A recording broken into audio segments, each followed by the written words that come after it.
I assume by now at least some of my audience is familiar with Stop Antisemitism, an organization which exists to, well, combat anti-Semitism, choosing to nominate children's entertainer Miss Rachel for Anti-Semite of the Year 2025.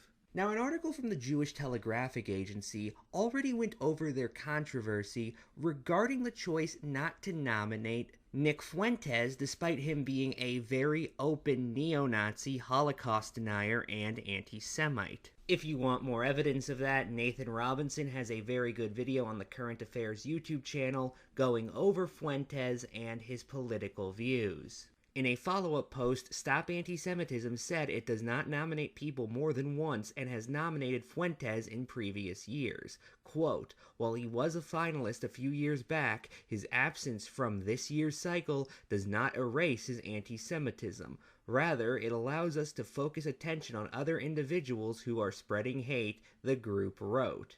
Now, I could find no evidence Stop Antisemitism nominated Fuentes previously. This isn't me accusing them of lying either, for the record. I just don't have any proof one way or the other. But I could find him being profiled by the organization in 2019 as part of their Anti-Semite of the Week feature. Essentially, it's exactly what it sounds like. It highlights a specific anti-Semite and goes through their, well, anti-Semitic activities. The article, credit where it's due, does a good job going into Fuentes' anti-Semitism, writing things like, just a few days ago, Fuentes used an analogy of Cookie Monster baking batches of cookies in an attempt to deny the horrific murder of 6 million innocent Jews during the Holocaust, telling his podcast audience the number, quote, just doesn't make sense to him.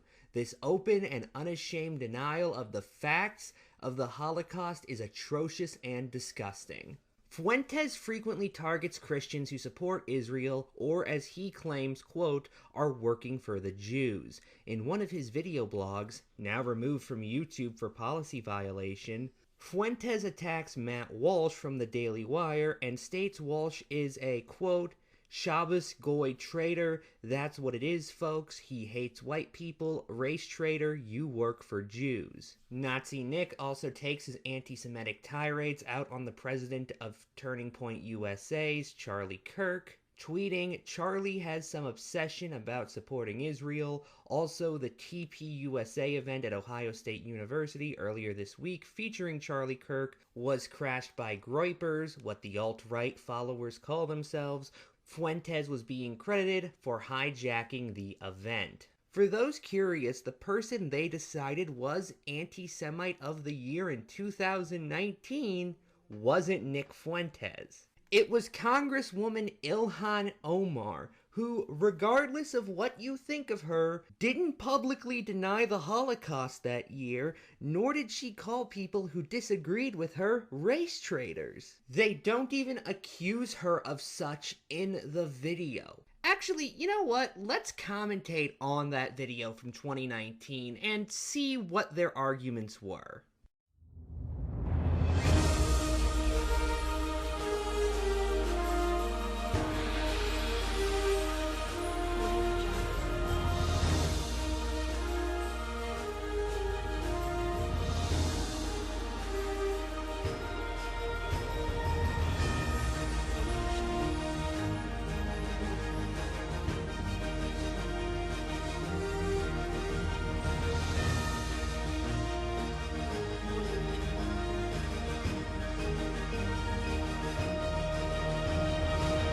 I decided to just let those first three examples play out because I essentially have the same source to respond to all of them. You see, Some More News responded to those comments at the time and essentially pointed out how, although they weren't worded the best, there are definitely a variety of other interpretations you could take besides direct anti-Semitism. Let's talk about the semi-recent controversy surrounding Ilhan Omar's tweets.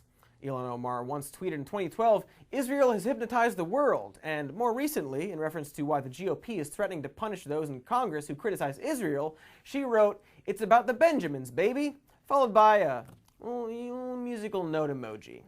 And the accusation is that Omar is making reference to the anti-Semitic tropes of Jews being manipulative and using money to control politics. But this accusation brings up a larger question of whether you can criticize Israel and pro-Israel lobbying groups without being anti-Semitic.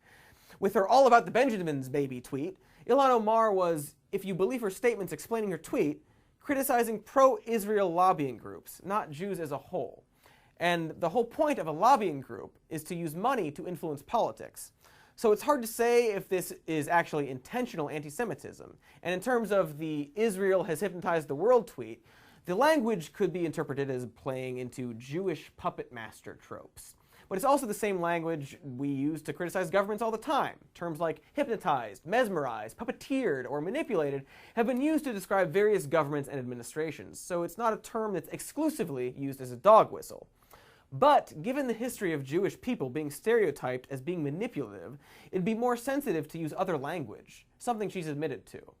So could she have worded it better? Yes, absolutely. Is she secretly anti-Semitic? We can't read her mind, and no, but she's explicitly said she was referring to Israel and AIPAC, not Jews as a whole, despite very honest people claiming she said, quote, the Jews hypnotized the world, which she has not said. You absolute fucking liars. You see, Ilhan Omar has been accused of using the dual loyalty trope, of implying that Jewish people are loyal to Israel. Why has she been accused of this? Because she's criticized American pro-Israel lobbying groups, which somehow means she thinks all Jewish people are loyal to Israel. That seems like a bit of a stretch, sometimes so stretchy, in fact, that people will claim that she accused all Jews of having dual loyalty, putting dual loyalty in quotes, implying that she said those words ever, despite her literally never saying those words ever. So yeah, bit of a stretch.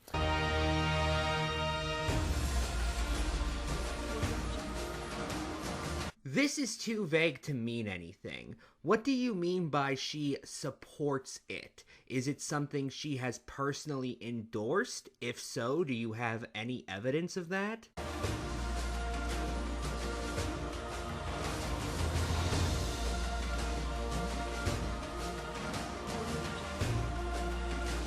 This is in reference to a resolution she introduced that was specifically about defending Americans' constitutional right to engage in boycotts if they so desire, including against the nation of Israel. And it mentions the boycotts of Nazi Germany as 1 out of 4 examples of Americans previously engaging in boycotts of products from other nations in hopes of changing the internal politics of said foreign countries.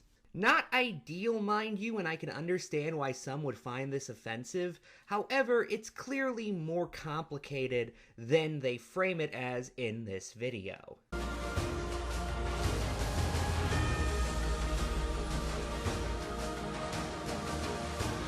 I mean, don't get me wrong, that is definitely worrying, but it's not as if it was within her ability to control who exactly supported her message, now was it? For reference, if she had been supportive of Israel, she could have just as easily earned the praise of Richard Spencer. Going back to that Some More News episode I played clips of earlier, he points out the following. Jewish activist and member of Jews of Color and the Sephardi Mizrahi Caucus, Rebecca Pierce, said, if our definition of anti-Semitism is reduced to, are you criticizing Israel, you have no ability to grapple with someone like Richard Spencer. This is a particularly significant statement, given that Richard Spencer is actually a vocal supporter of Israel. That's right, the white supremacist with a haircut known as the greased-up possum calls himself a white Zionist, praising Israel's white ethno-state model. He's especially fond of Netanyahu's nation-state law that officially defines Israel as a Jewish state and reserves the right to self-determination exclusively for Jewish people, a move that has upset Israel's 21% Arab population and other people. Spencer has said this move has showed a path for Europeans, and that he wants a similar nation exclusively for whites, saying, I want us to have a secure homeland for us and ourselves, just like you want a secure homeland in Israel. So does this mean that Richard Spencer isn't a reprehensible anti-Semite who probably smells like chicken grease and wet wipes? No.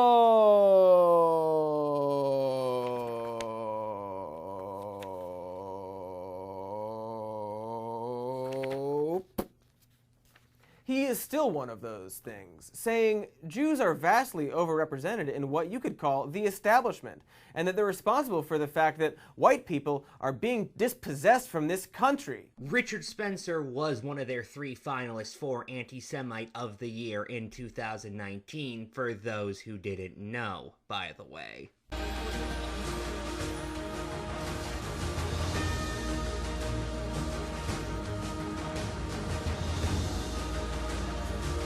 Do you regret that you said that? Do you wish that you had chosen your words more carefully? Yeah, I mean, regret wouldn't be the way that I would describe another. And So you don't regret your words either? I do not. Yeah, I actually sought out this interview, and what she said is that she didn't regret what she was intending to communicate, even if the specific words she said were offensive for reasons she did not at the time realize. Here's the whole thing if you don't believe me. Do you regret, you took a lot of flack for your comments about Israel, that it's all about the Benjamins. Do you regret that you said that? Do you wish that you had chosen your words more carefully? You're being accused of being anti-Semitic? Yeah, I mean, regret wouldn't be the way that I would describe what I feel. What would you describe? I think, oftentimes there are things that you might say might not hold weight for you, but to someone else, right? The way that we hear and consume information is very different than how the next person might. I remember talking to Keith Ellison about some words that might hold weight for black people, and I said, I don't know why that would be offensive. And he said, Ilhan, because you're an African immigrant, you might not understand. And so we have different, I think, ability an opportunity to learn from one another. And So you don't regret your words either? I do not, but I have gotten I am grateful for the opportunity to really learn how my words made people feel, and have taken every single opportunity I've gotten to make sure that people understood that I apologize for it. And Would you never, like people to, would I you, never would you really like to want make it them clear to. that you were not anti-Semitic? Oh, certainly not, yes. I wish to be clear, even if you personally believe what Omar was saying to be disingenuous, at the very least, it is not worthy of being declared the anti-Semite of the year, especially when the other choices were, as already mentioned, Richard Spencer and Luis Farrakhan. For those unaware, here's how Stop Anti-Semitism described those two people. In 2017, Richard Spencer was briefly suspended for spreading his vile anti-Semitism. He repeatedly tweeted anti-Semitic statements and has used the anti-Semitic echoes trope, a way for anti-Semites to identify Jews on social media time and time again. On May 6, 2017, Spencer tweeted, quote, "There's a long tradition of Jews reserving the Holocaust as the extra special sacred genocide." On June 18th, 2017, Spencer tweeted, quote, "Greg Johnson on how the Jews created homophobia and prevented Aryans from being pansexual. Very creepy stuff." Spencer linked to an article in the white nationalist publication countercurrents.com that stated, quote, "Because of the distorting lens of the Jewish media, it is easy to think that all homosexuals are promoters of the Jewish agenda, and leftist gays really are repulsive." On July 1st, 2017, Spencer retweeted a tweet about someone speaking about, quote, "U.S. foreign policy and Jewish ritual murder." For Farrakhan, they have the following quotes from him. 1984, Savior's Day speech, Chicago, 1984. Quote, "These false Jews promote the filth of Hollywood that is seeding the American people and the people of the world and bringing you down in moral strength. It's the wicked Jews, the false Jews that are promoting lesbianism, homosexuality. It's wicked Jews, false Jews that make it a crime for you to preach the word of God.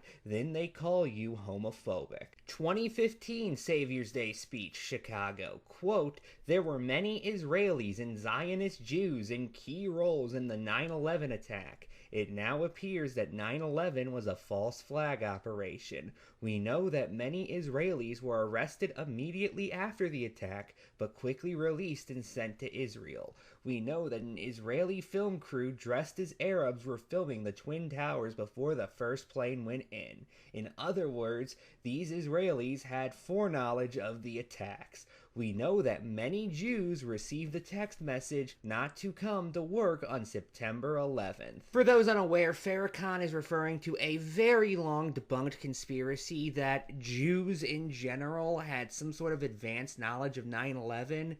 There is no evidence of this at all. Now, don't get me wrong, you have the right to find Omar's comments offensive or in bad taste. However, attempting to frame them as on the same level of or worse than what Richard Spencer and Farrakhan were saying at the same time clearly crosses a line. So why am I talking about this event from 6 years ago? Because they're still doing it.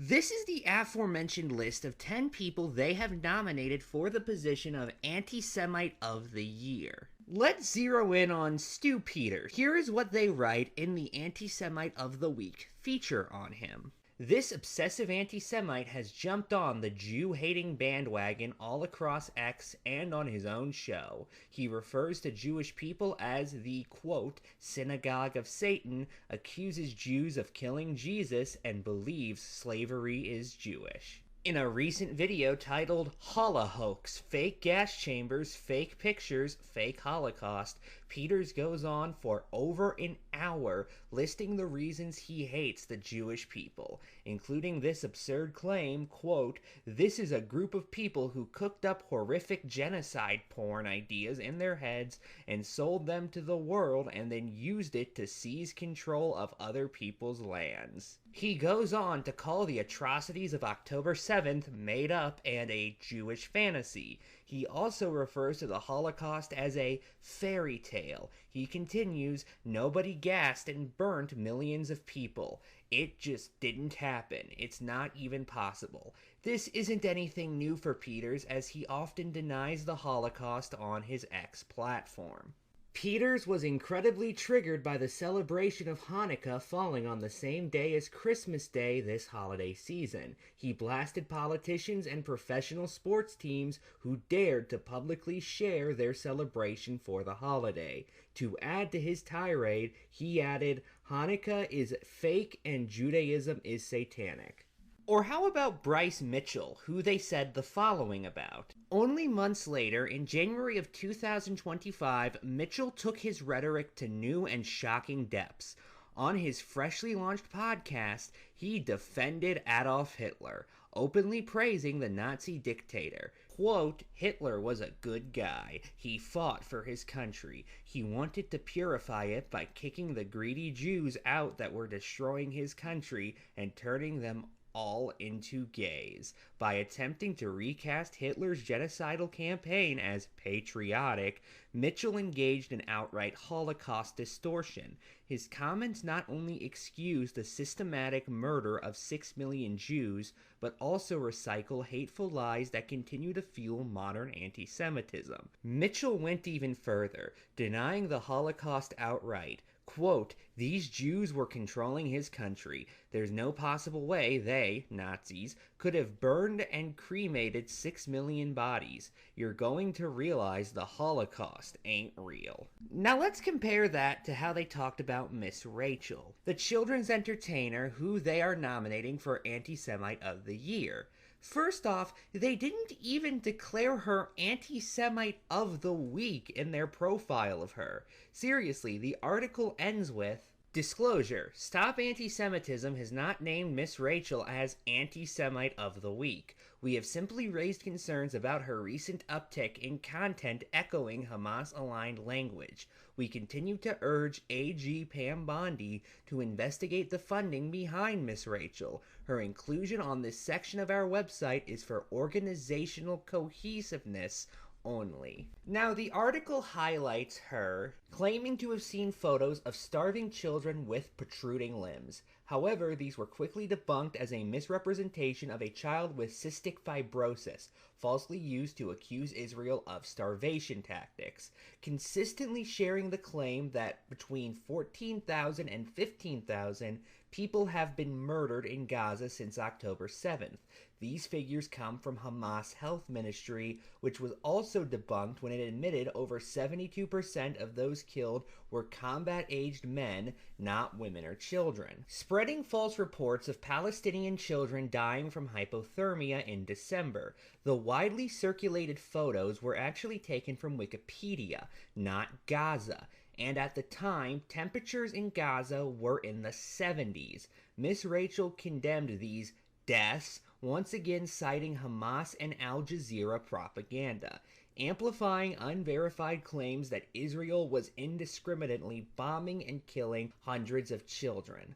These headlines quietly disappeared this week when Hamas failed to provide proof, and they coincided with Palestinian protests against Hamas. Instead of questioning the source, Miss Rachel took to Instagram to demand Israel stop bombing children, falsely accusing Israel of violating the Geneva Convention by halting aid when Hamas broke the ceasefire. Since October 7th, and until Hamas refused to release remaining hostages, Israel has overseen the transfer of 1.7 million tons of aid into Gaza on nearly 100,000 trucks. Okay, before I get into the major point, I just want to note real quick, their evidence for those photos being of kids with cystic fibrosis comes from a tweet of theirs with no citations whatsoever. Also, their debunking of the hypothermia claim is similarly a tweet of theirs without any evidence whatsoever. And by the way, the mention of the photographs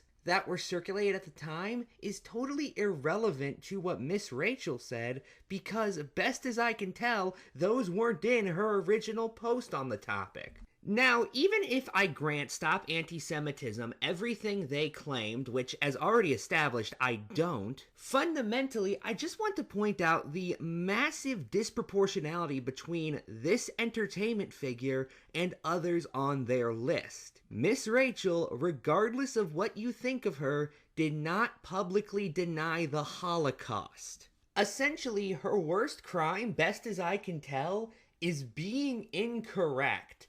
And don't get me wrong, obviously you shouldn't be incorrect. That's kind of a theme of this channel if you haven't noticed. However, being incorrect doesn't make you a bigot. And look, I'm not going to pretend like none of the people they go after are genuine anti-Semites. Obviously, several are. However, this conflation between just people who get things wrong or phrase things in a manner that is not always ideal and genuine Holocaust deniers needs to stop. That is the moral of this commentary. Good night and good luck.